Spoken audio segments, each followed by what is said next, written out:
Hello, my name is Janet Dowling, and I'm going to tell you a story about a poacher. Once upon a time, there was a farmhand,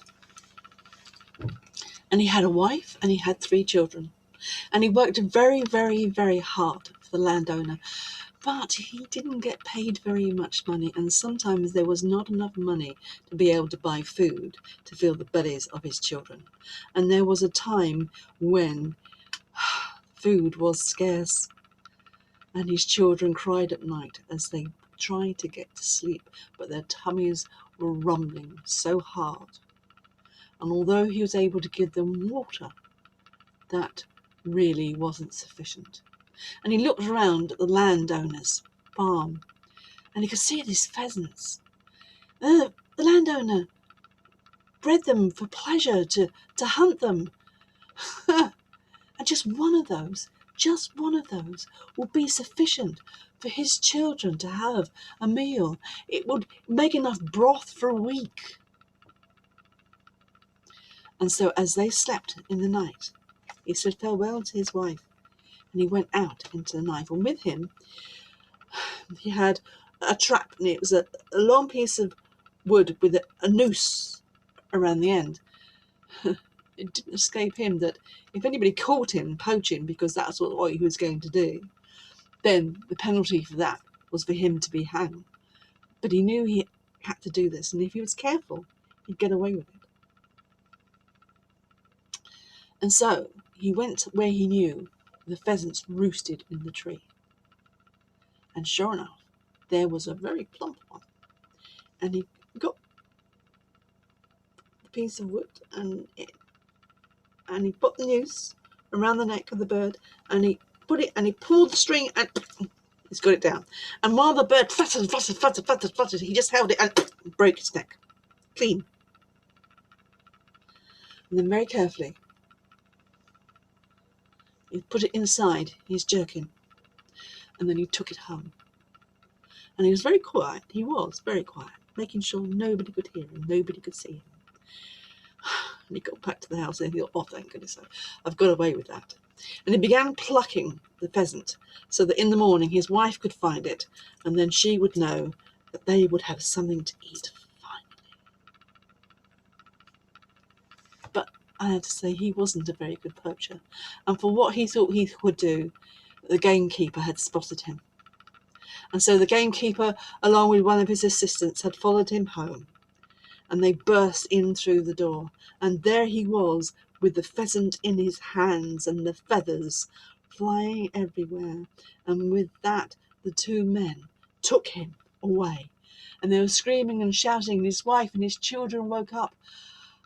And his wife, she saw him going, and she cried,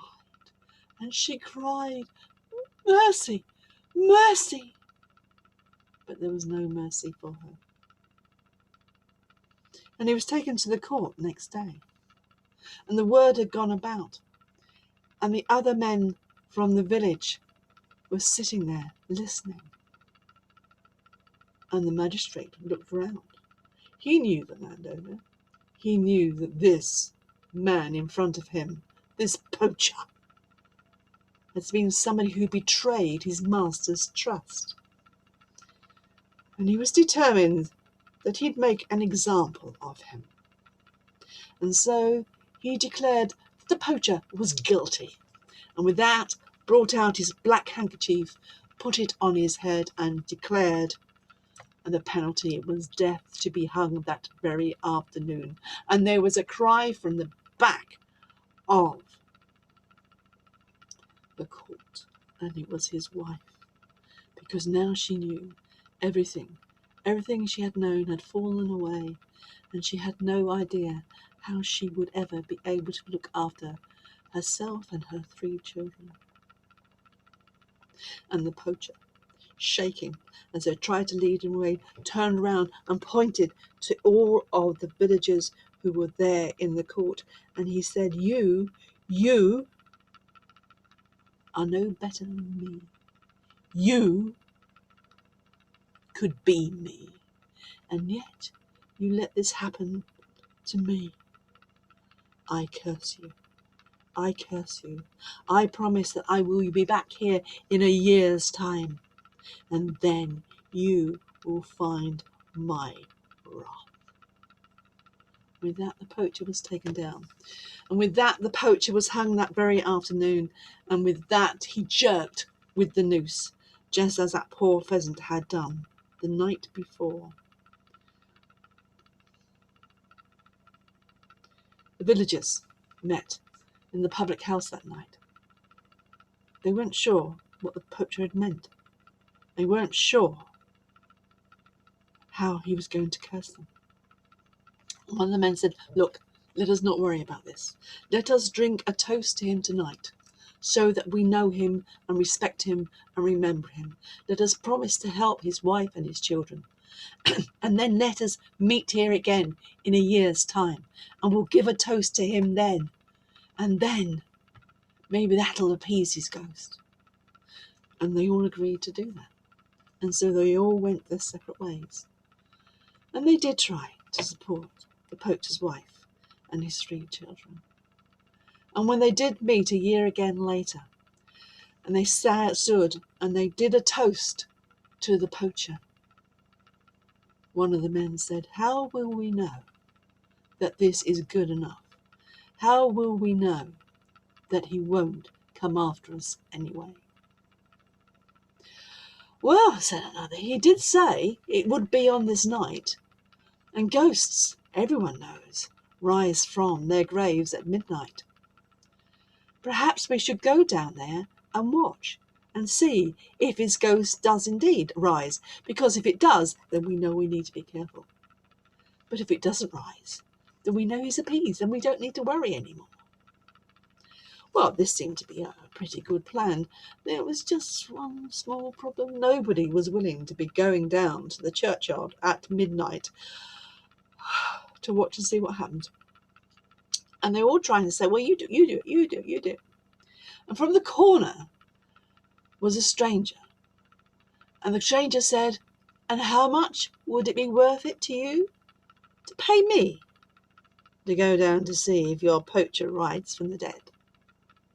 And the men looked at each other. And they said, "Well, how much you got?"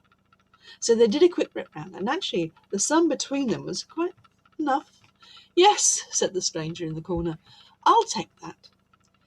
We'll give you half now," said one of the villagers, "and half when it's been done." "That's fair enough. But how will we know that you've actually been there at midnight?" And the stranger brought out a hunting knife and said, "Do you see this knife?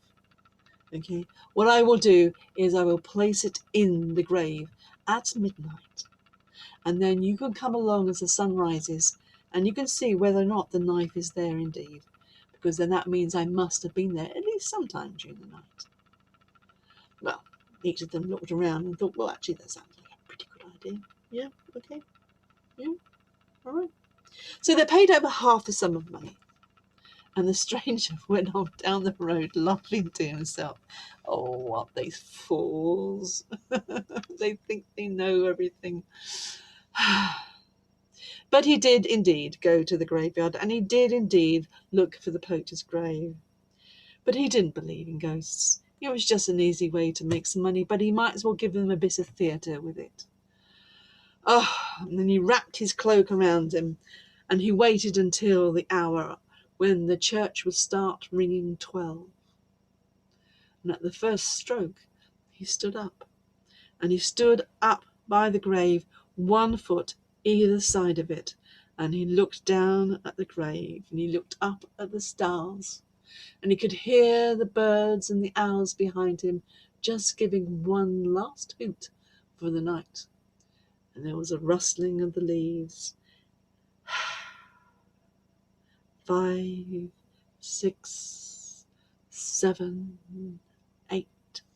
And he got his knife ready to put down in the grave on the last stroke of midnight. He thought this would be most appropriate. And the wind just gusted and his cloak just flapped. And he laughed and said, "Ghost, you do your best as you can, and I I will see you off.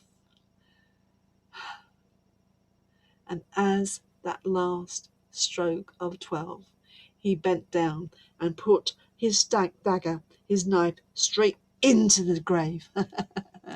And he stood up. But as he stood up, something had caught hold of him. And there was a rustling, and there was a whistling, and there was a cold chill all around him. And he could not move. And he called out, "Let me go! Let me go! Who are you? Let me go! Let me go!" And then he thought in his mind that this truly was the poacher. "I am not of your village. I am not of your kind. Please don't take me." And he began to wrestle. But that was tight around him.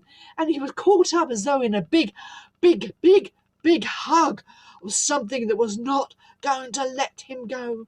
And suddenly he knew without doubt this was the poacher, and the poacher was now taking his revenge out on him, and he could not do anything. And in the end, all he could do was scream! Ah!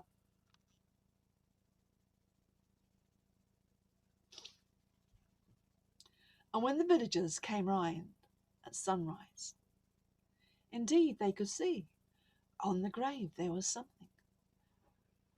Is it the poacher? Has he come back? But then they found it was the stranger. The stranger was lying face down on the grave. And they tried to roll him off. And his face, he looked terrified. Absolutely terrified. Is that true? Did the poacher come back? Has the poacher taken him? Has the poacher taken him instead of us? And one of the men said, "That's very strange. Here's his knife, sure enough, stuck into the grave. But he seems to have stuck it through 2 folds of his cloak." Well, I don't know whether or not it was the poacher that took his vengeance on the stranger. I don't know whether it was stabbing his own cloak that pinned him to the ground so that he couldn't get away. But whichever one, I know I'm not going to that graveyard just in